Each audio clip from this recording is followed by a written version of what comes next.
questions based on the previous two videos. So Alex is playing a video game that requires both shooting enemies and collecting items. Suddenly, a new wave of enemies appears, and he struggles to switch to collecting items. Which cognitive process is evident in this delay? So the answer is psychological refractory period. Now, the in-depth answer. Delayed switching in task focus, and answer is psychological refractory period (PRP). It represents the delay in response time to a second stimulus when it follows closely after the first stimulus. This occurs because cognitive resources are finite and the brain cannot efficiently process two tasks at the same time. The PRP highlights the bottleneck in decision making where the first task consumes the necessary resources, delaying the second. Example, Alex struggles to switch from shooting enemies to collecting items in a video game because his brain prioritizes processing the immediate threat of the enemies. This delay underscores the resource allocation required in multitasking. Theory link, the PRP is crucial in understanding the limits of human multitasking and has implications in fields like ergonomics and workplace efficiency. Now, second question. What is the general level of stimulation of readiness to act? That is arousal. So, arousal is the psychological and physiological state of being prepared for action. It reflects a general level of stimulation in the brain and body, crucial for effective performance. Jacques Dodson law describes a bell-shaped curve where moderate levels of arousal optimize performance, while too much or too little arousal hampers it. In high-stakes scenarios like competitive sports, maintaining optimal arousal is critical for peak performance. Over-arousal may lead to stress, while under-arousal results in lack of focus. Now, an action potential is a rapid sequence of changes in the voltage across a membrane. So, rapid voltage changes across membranes, action potential.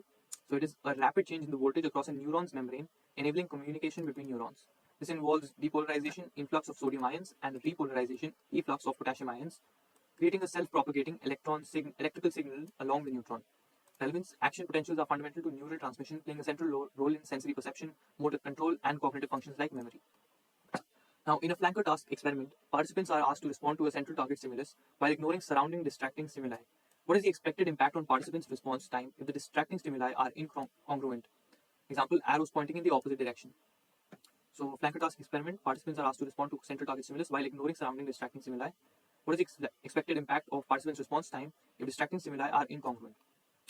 Response time is expected to increase, reflecting interference from incongruent distractors, right? So this is because the flanker task measures selective attention and cognitive control by introducing distractors. Incongruent distractors conflict with target stimulus, increasing the cognitive load and hence the response time. Example, responding to a central arrow pointing right while ignoring flanking arrows pointing left slows down reaction time due to interference. This task illustrates the brain's ability to filter irrelevant information and manage cognitive conflicts, key to understanding disorders like ADHD. Now, in the study of brain activity, researchers often use EEG and fMRI to capture different aspects of neural processes. If the goal is to examine temporal dynamics of brain activity with high temporal resolution, which method is more suitable? So the answer is EEG, which is electroencephalography. So EEG provides excellent temporal resolution, capturing neural activity within milliseconds. This makes it ideal for studying the timing of cognitive processes like attention and decision making. While fMRI offers high spatial resolution, its temporal resolution is lower as compared to EEG, making it unsuitable for analyzing rapid neural changes. So EEG is used in studying epilepsy, sleep patterns, and cognitive processes like working memory. Right. Now, in a town, residents encounter a daily challenge where they spot a surprise sign, prompting them to interpret its message quickly. In response to this, they must decide whether to follow the sign's suggestion or not. Once decided, they swiftly plan their action, executing the chosen response precisely.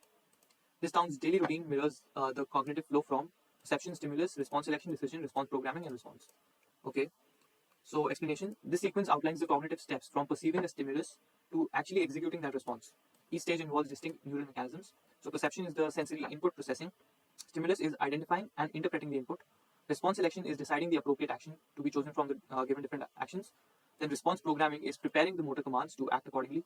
And response execution is carrying out the action that was chosen. Example, when reacting to a surprise road sign, drivers process the sign's message, decide the response, plan their movements, and execute them seamlessly.